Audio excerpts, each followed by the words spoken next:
Okay, great. So there's a few other people that have jumped on the line. Thank you for joining us. Today's discussion is to go through some material to help with the reporting on the impact and outcomes of your small network grants and community impact program projects.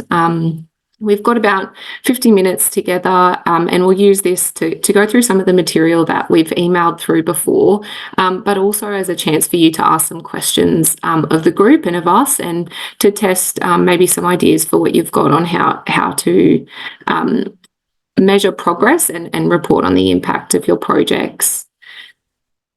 We sent over a package of pre-reading material, and this is the pre-reading PowerPoint that was attached to Kate's email. So we'll use these slides as part of the presentation today. So if you'd like to skip ahead or go back to anything at any point, that's the slides that I'm sharing on screen. We won't spend too much time on the sort of background and context.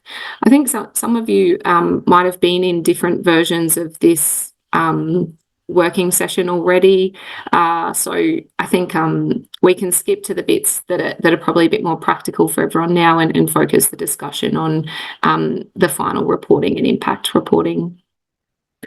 I'll take us quickly to the overall concepts that we've been using as part of the data collection guidance. So in evaluation and evaluation theory, we have what's called a program theory cascade, which is basically a diagram for showing that everything needs to align with your top vision and objectives, and cascade down through to what are you delivering, and then ultimately how do you measure that. So as part of today's workshop, we're going to work through each of these three levels of the pyramid. So firstly, talking about what was your project seeking to achieve, how are you doing this, as in what are the activities, the inputs, and the ideal outcomes. And then we'll spend the majority of the time talking about how do you know you've been successful in achieving that. So what's your data collection plan and the data collection tools that you're planning on using. I'll take us through this first part of the pyramid, which is looking at program theory and theory of change. We don't have to spend much time here because this is something that you would have already defined as part of your initial project design and application. And this is where you would have thought about how does your project align with the FDF's vision and with the broader goals and objectives of the HRCPD initiative. And really good grant writers are the best at this top part of the pyramid as well.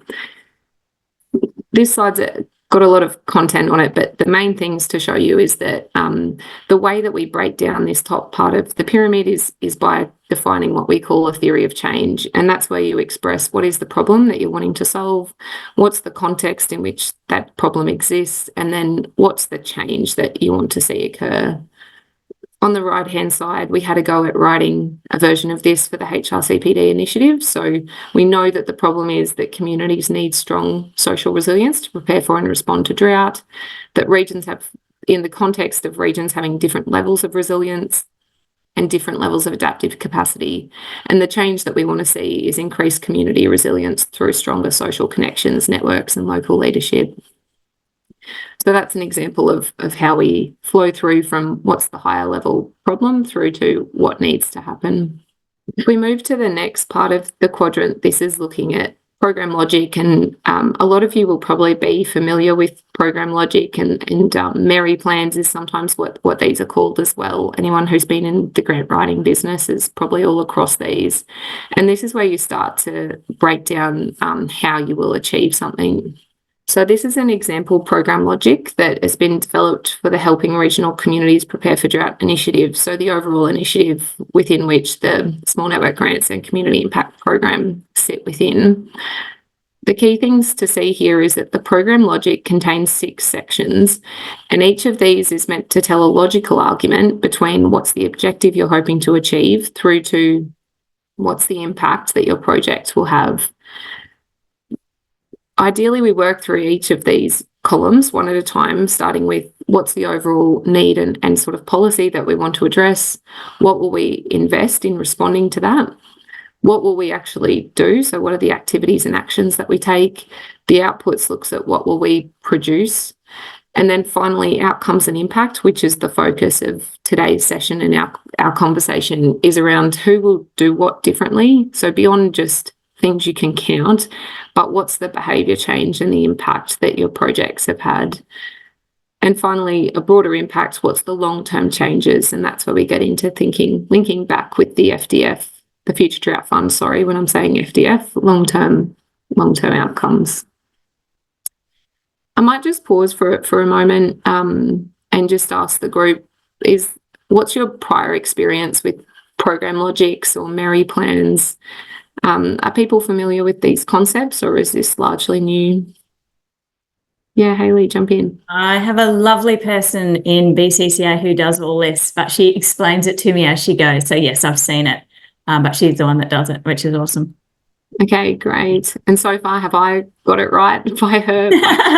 Yep. Either that or she has, or both of you are wrong, one or the other. Yeah, I think it's all pretty open to interpretation, impact reporting sometimes. Yeah. It is nice to have it explained, though, from your perspective. Yeah. Anyone else? Maybe just a thumbs up if you're on camera with, yeah, this is stuff I've seen before and I've worked with. Elise, yeah, you guys probably do a lot of this in town team movements. Great. All right. Well, I think we should get into a bit of an activity then to make it a practical use of everyone's time. How we've been, I might also, before we get into it, just check, has anyone attended one of these before for the Community Impact Program? No. All right. Okay, Alison, Elise, yeah. Up to you how you would like to use the next bit of time, but we'll be going through an activity where we build the program logic together for an example project. And we've been running these sessions for about a year with the Community Impact Program. So a lot of people have gone through these activities already. What will happen is we'll go through step by step with the columns in the program logic and populate an example project from a very brave and willing volunteer from the group. And the idea is that Joy will be madly typing in the background everything you say. So we'll do the hard work for you on this call if you would like to volunteer your project. And we'll develop the program logic, and the rest of the group can have a conversation then with you about what each column looks like. So I might just open up to maybe not Alison and Elise, since you've gone through this process before, but if anyone else on the call would mind using their project as an example to go through, and ideally if it's a small network grants project, but happy to also do CIP if there's no takers. Hayley, would you be brave enough to volunteer for your project? Or Ella, I think you guys are a small network grants project as well. Yeah, well, I suppose ours is kind of in the end stage if someone's got something they want to actually develop, that's probably more benefit to them. Ella, how do you feel if we go through your project as an example, and no worries if it's still an emerging concept? Oh, you can if you want to. I just thought it might be more beneficial if someone, because I have done a few of these before, like as a learning thing, if someone has never done one before, to help them out more. I reckon let's run with it, and we'll go through yours, and I think if you've got some experience, you'll set a really good example for people who are learning as well. Oh, don't put that on me. No pressure.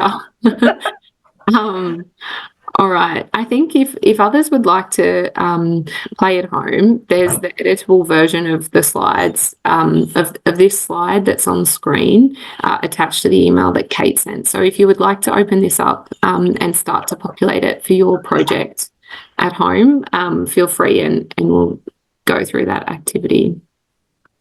All right, Ella, so the first two columns we don't have to do a lot with because these would be largely already defined, but we start by looking at how's your project been designed to align with the objectives of the small network grants, and then what resources you're investing. It might be great if you could maybe just give a brief overview of your project, sort of what's planned and what does it look like. Oh, okay. All right, yeah, briefly. So we are a small rural farming town in the southern wheat belt in WA. I don't know where everyone else is from. So our project is to bring back a program called Eco Week, which we're running each year as a series of community workshop events where the whole community was brought together around sustainability themes with a different theme each year.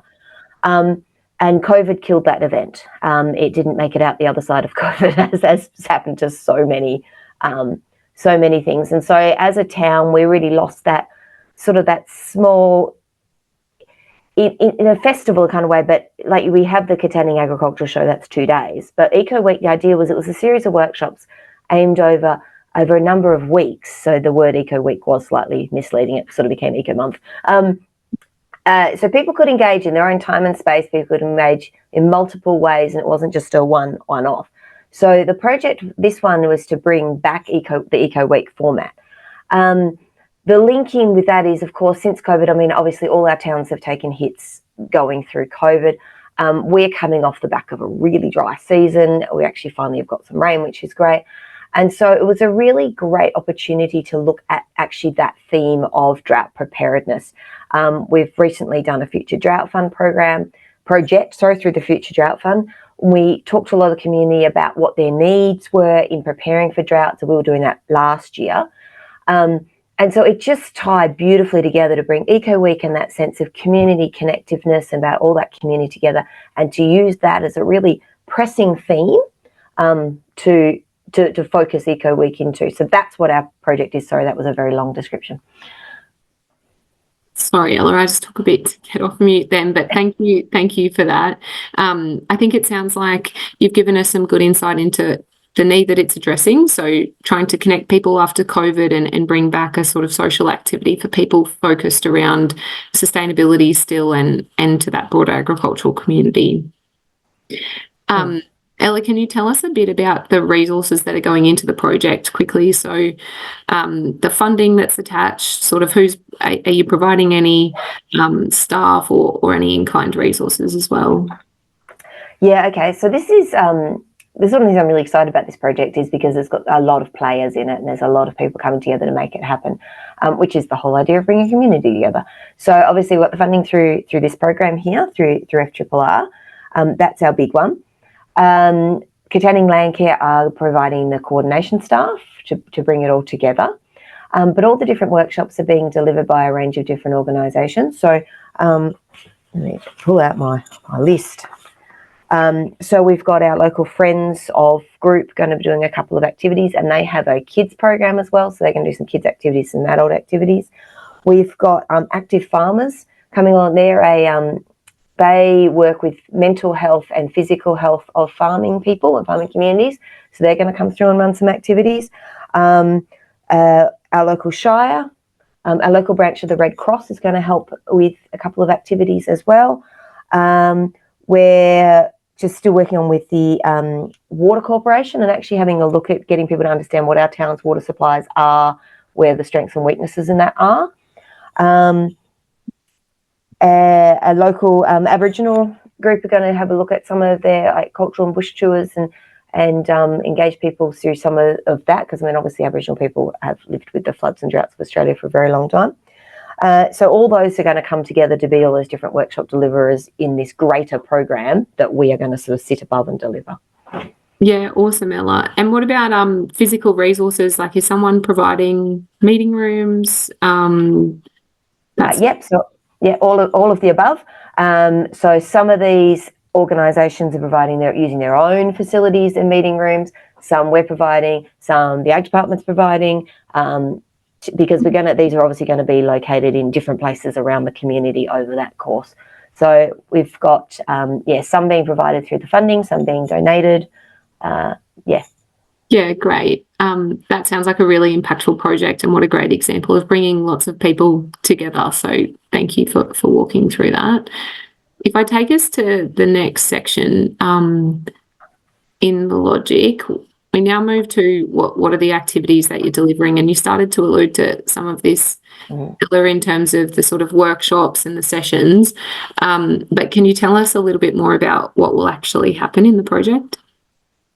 Yeah, so obviously the big thing about the project is this series of events that will happen over these couple of weeks. So we're aiming for autumn next year. Autumn is always sort of a real time to sit and think critically about water supplies, because that is the time of the year that we are getting low and it becomes forefront of mind. So yes, there'll be a series of activities. I think we're aiming for 12 events, I think is where we're at. But, if other organisations want to run some more or anything, we are totally open to that.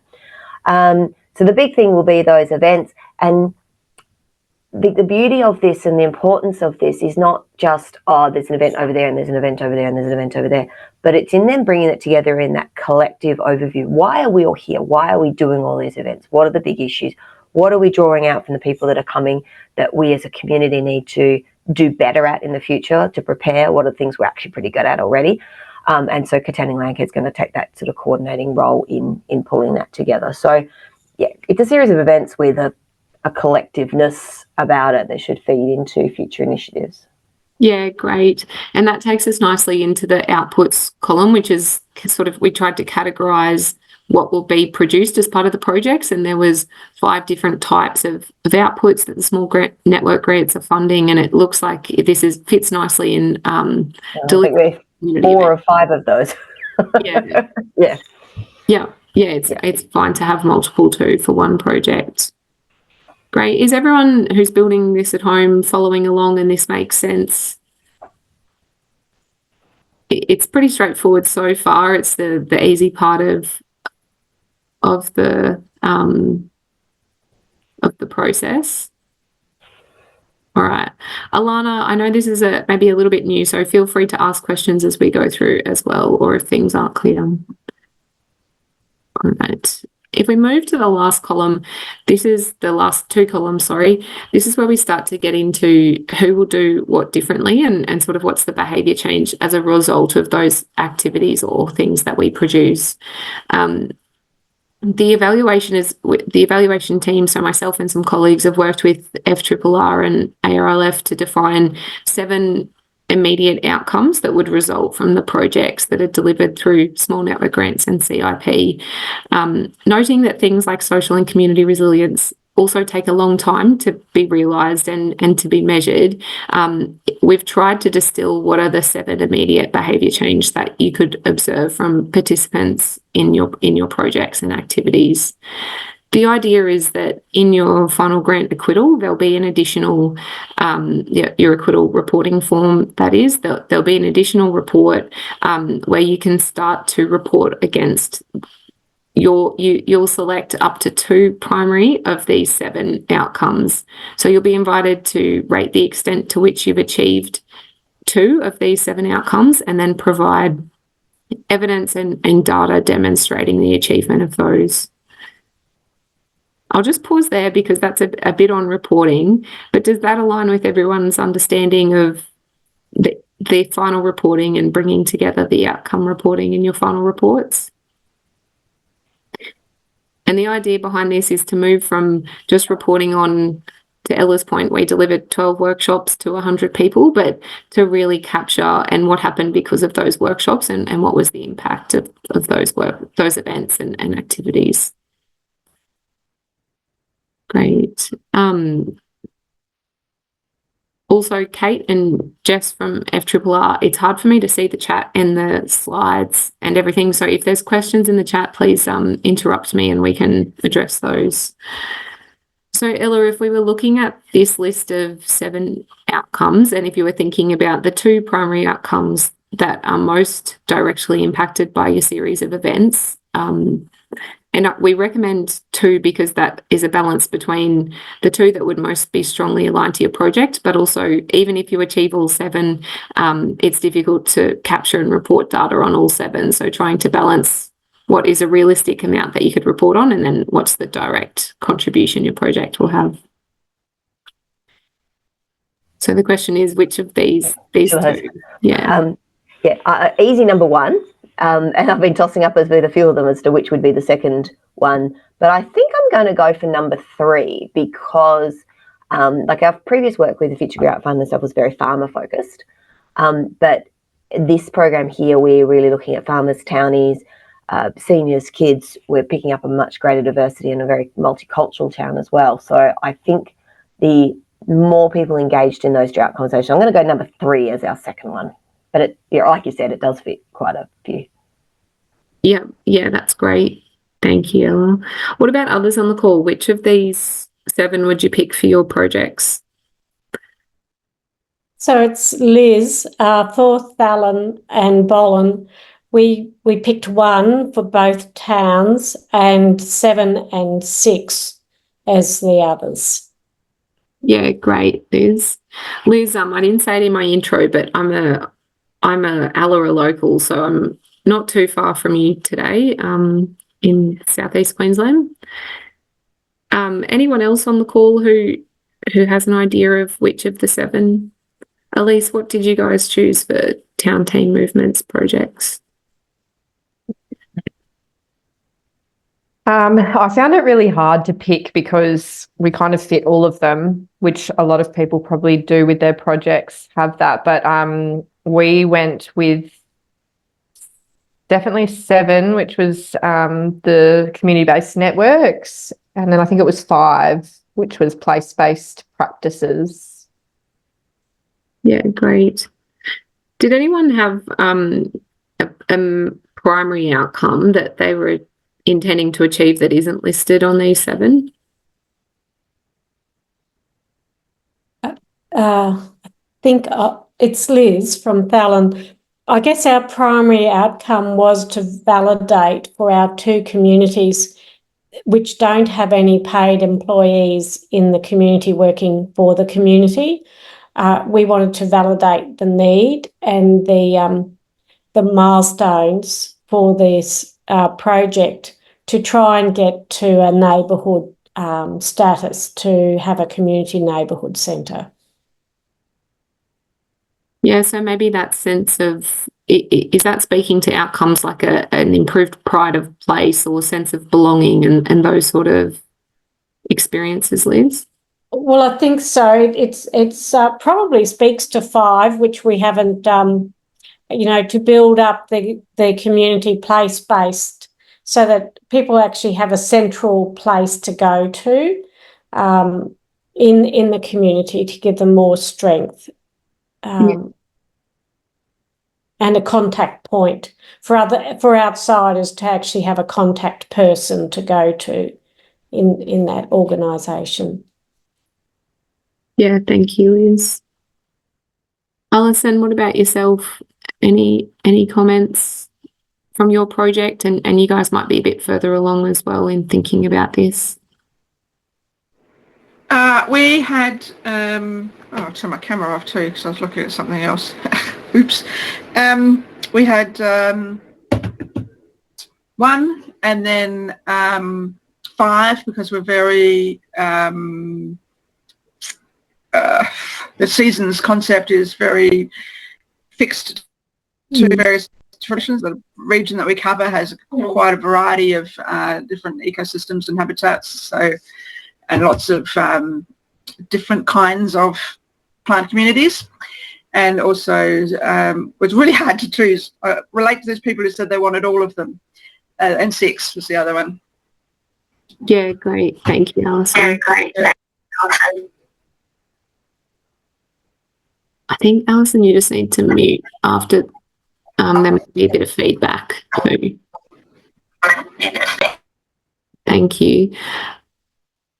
Alana, how are you going? Were you able to follow along with those columns, and what about the outcomes for your project?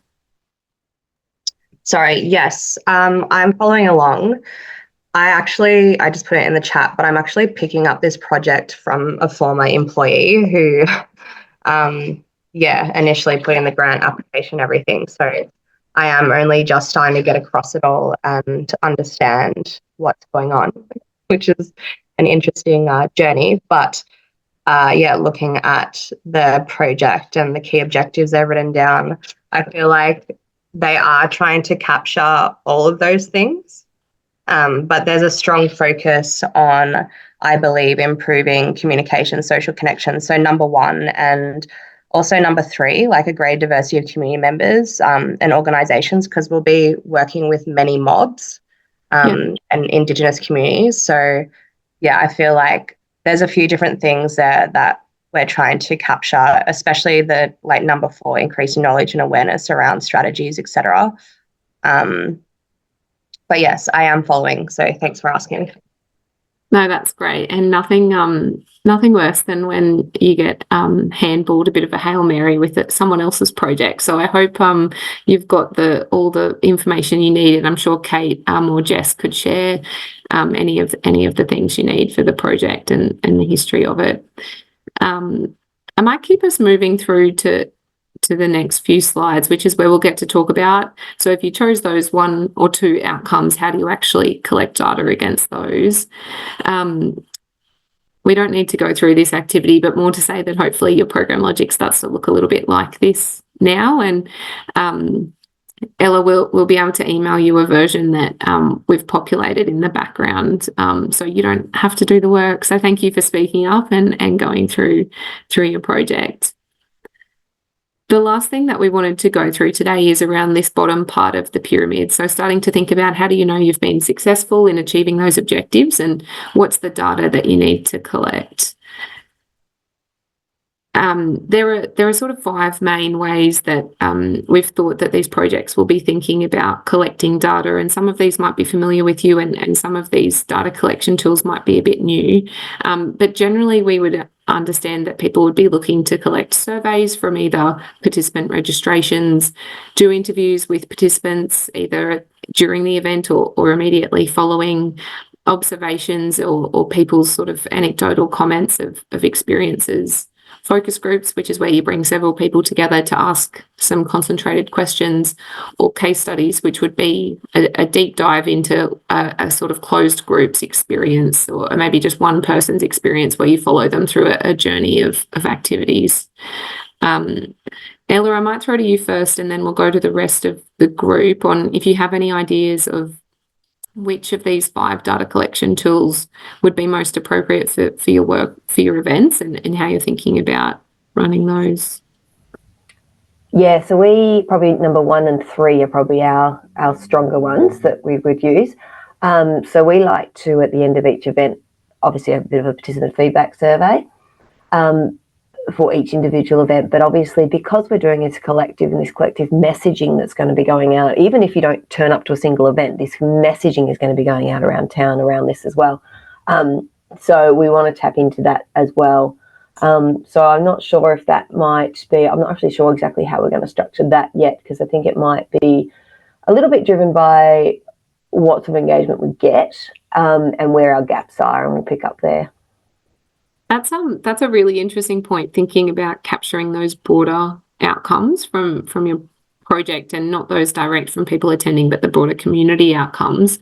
I wonder if you can build in sort of, you could almost have a bit of a case study following people's journey throughout, and as part of that, collect some anecdotes of where they've also observed broader community impacts, and build in some of those questions. That could be one way of doing it. Another one, we've found with some messaging, we're doing a lot of messaging around stormwater runoff at the moment. And even just noticing the comments that random people put on, say, our social media posts, that, people that aren't necessarily engaged with land care and stuff. And when they're coming up with really quite intelligent questions, or they're following up on a point we've made, and you realise you're raising awareness that way, you're making people think about it. Yeah, so some of that stuff I think we need to sit around and think about how we use. Yeah, that's a great point. Thanks, Ella. What about others? Have others, Hayley, you mentioned you're towards the end of your project. Have you already started to collect data, or what's your plan for data collection? I suspect this is why Katie sent me here. Yeah, we generally do. I've done some interviews throughout the project, so we'll definitely, well, we've already included them in the half report, in the first half report. And we've done one case study as well on a producer. We've also done surveys on the events that we have already done, post-event surveys, and feedback forms. I presume they're surveys as well. Yep. Yep. Yep. Yeah, great.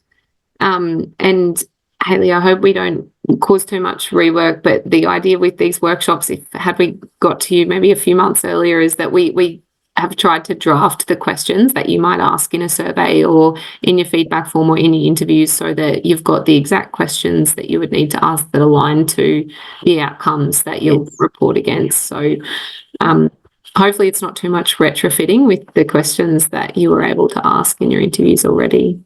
Yeah, no, I think that's a good point, having them kind of knowing what you're targeting for the right questions. Yeah. Did others have any comments on data collection tools? I think, can you tell us a bit more about the focus groups? Yeah, sure. I think focus groups would be among one of probably the least common options that people use, just merely for the time and effort required to get more people involved in the data collection. But how that works is the focus group is just very similar to a group interview, in that you would still be designing it around an open questions in a discussion guide, and it would be a facilitated group conversation. The main things to think about is the focus group is often about bringing together certain demographics or groups of people who may have similar ideas or who may not otherwise be engaged in interviews.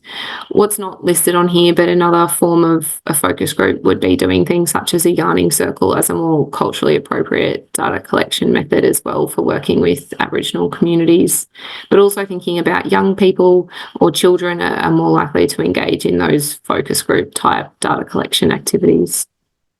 So would you include, if you sort of had some group discussion at the end of a workshop, say, would that fit under the focus group? Yeah, there's no hard and fast rules really, Hayley. Yeah, I'm sure that could count as group discussion as well. Yeah. It's the main thing to think about in those group discussions is how you're collecting what people are saying, because the difficulty is that you have to take quite good notes to understand what people said, but you also need to capture sort of who said what things, so that you can understand if there's any themes in what type of people have had a certain experience as well. So that's probably the difficulty with having a group discussion at the end. Just make sure you've got the support of good note taking. Yeah. And with the observations and observer ratings, what is that participants being the observers, or would that be a co-facilitator or a co-worker? Yeah, I think it can work in a lot of ways. The observations can be about someone sort of watching and assessing people's interactions, and how this would most likely be used is for sort of a physical space or an infrastructure related project where you're observing how people are interacting with the space. And the observer ratings then, that would be a way of sort of quantifying your observations. So rather than just, you would have sort of metrics of rating the extent to which people engaged in a space in a certain way. The other thing which isn't listed there is, like, you could have participant ratings as part of your observations. And an example would be, at the airport, you walk out of the toilets and there's the smiley face ratings. They're the sort of, ways to collect the participant experiences in that way as well. It's Liz. In our situation, we have employed 3 part-time contractors to deliver within 2 small towns. So each month, those contractors send a report back into myself as a project manager, and we've accumulated a list of engagement. Like, we've engaged with 1,596 people. The outreach workshops that they've connected with and facilitated to come into the town, and then the list of other entities that they have connected with and given a presence or a connection to. We've just had a 6 weeks Pilates exercise program delivered by another organisation into our town that our contractor in that town facilitated happening. And she said at the end of 6 weeks, they had people coming from over an hour away and from different towns to join in that activity. And she said by the end of it, these people that didn't know each other had all started talking and asking questions and developing friendships. And she said, it's such a shame we've come to the end of our program, and they've only just started to actually open up and have friendship conversations as part of their exercise. And I thought she was just blown away that it took that long, but it actually, because you're just going in, doing exercise, going out, but now they've actually developed that friendship, and she felt that was very powerful. Yeah, that's a great example, Liz, and that really speaks to some of those social and community resilience outcomes we're talking about in this context as well, of network building and relationship building. On your point about your subcontractors who are delivering the projects and giving you the data of the number of people involved, to take that from just an output of number of people and into an outcome, which is the impact of those people attending something. Have you got any data on who they are, any sort of demographic or information that tells you if you've reached a different diversity of people? Yeah, so we, in one section, we do have the number of people that have just find it, one local community response to pod contractors has been heartwarming. The one-on-one benefit of, we call it pods, place of diversity and development, local service delivery. One youth was assisted to register, attend and finish white card training. 2 older persons were assisted to register for My Aged Care. One older person was assisted to attend telehealth conferences. And one older person was assisted to renew her lost Medicare card. So there are things like that. Is that what you're... Yeah, that's great. And then that it sounds like you've got lots of rich data, and the next step will be aligning some of those examples with the kind of the indicators of the outcomes, which I'll get to in a second. But it's a way of lifting up from Medicare and My Aged Care to those are both examples of improved wellbeing and health access, and that's an indicator of people's improved sense of community, belonging and connection. So it sort of cascades up from that's all the data and then aligns with the indicators, which I might take us to now. And Alana, I just saw your comment with the interviews. I think that would be up to the discretion of each organisation. I would say that you would need to consider the privacy and confidentiality requirements of videoing and recording interviews. And I think best practice of evaluation these days is to make sure you've got a written and signed consent form for any recorded interviews, and there's additional consent for video that's captured from data collection. So I think that's sort of an individual preference. Great. All right, we've got about 10 minutes left, so I'll take us to the last bit. What was provided in the editable is there was an editable template that Kate shared as well, and it has a few additional slides that you can go through in your own time, but it's a series of the data collection guidance. So we've developed some interview questions that you could use for your projects, some survey guidance around what's the kind of demographic questions you would include, and some example survey questions. Also some case study templates, so some example questions to ask, and then some templates for how you might present a case study if you wanted to produce something like that. I'll just go down to one of the examples. So Ella, for your project, and then Alana, you spoke about this one as well, but we talked about outcome 1, and so this is an example of the slide that we've provided, and I'll just take you through how you could use that for outcome 1 if that's one of the primary outcomes for your project. So what we've got is that outcome 1 is about improved communication, social connection, and within that we would understand that people would improve their communication with their community or another community. And we've drafted some survey questions and interview questions that you could ask to start to understand the extent to which your project contributed to that. So, for example, this is a survey question: to what extent did participation in the project achieve, or create more effective communication channels in your local community? These are indicative questions that we're looking for you to sort of take as inspiration and then tailor for your project and for your context. So not all of these will be a perfect drop and lift and drop, but hopefully they give you some starting foundations on how to structure your survey questions and then how you might analyse those to report them in your acquittal forms. Any questions on these? Is this useful? And does this, Hayley, hopefully this aligns with some of the thinking you had already done. And Alana, the idea is that if you're asking your interview questions as well, you'll be able to look for some examples in here to inform those.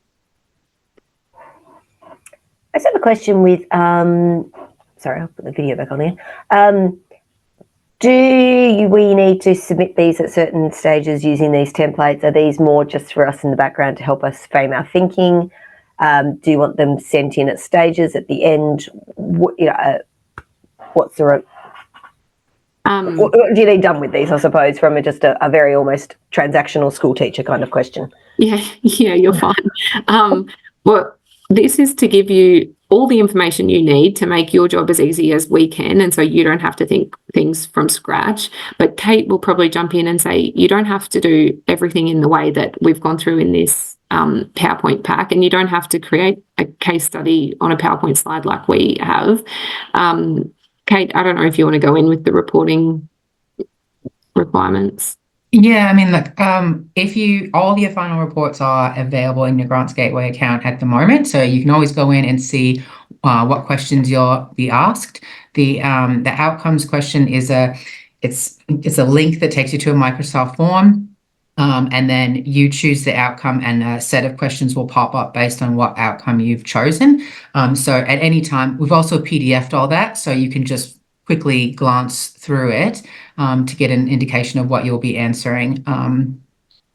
So that can help you to look, but I'm not going to, like Sally said, these are to assist you. So use them or don't use them, and just, focus on what we've asked in the report, basically. Yeah.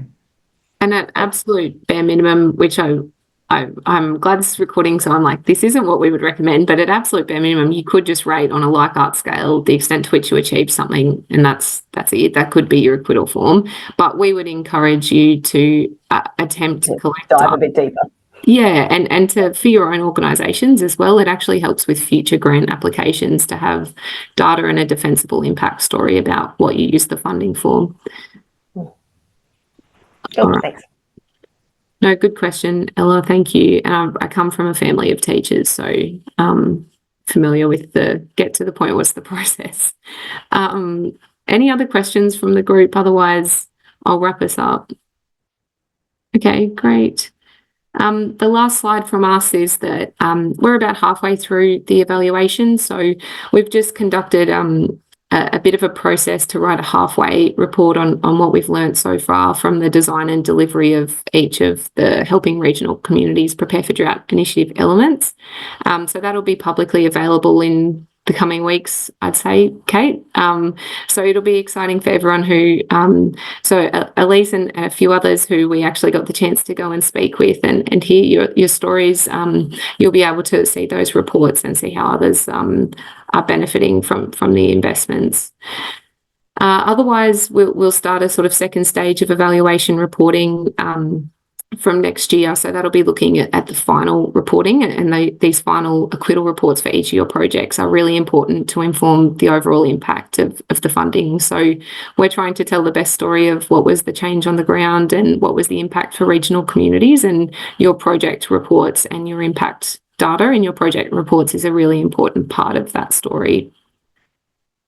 The only other thing I'll say is that the NOUS team and myself are available for any questions about impact reporting or your projects, or about getting involved in the evaluation if you would like to. So happy for you to reach out to me on email.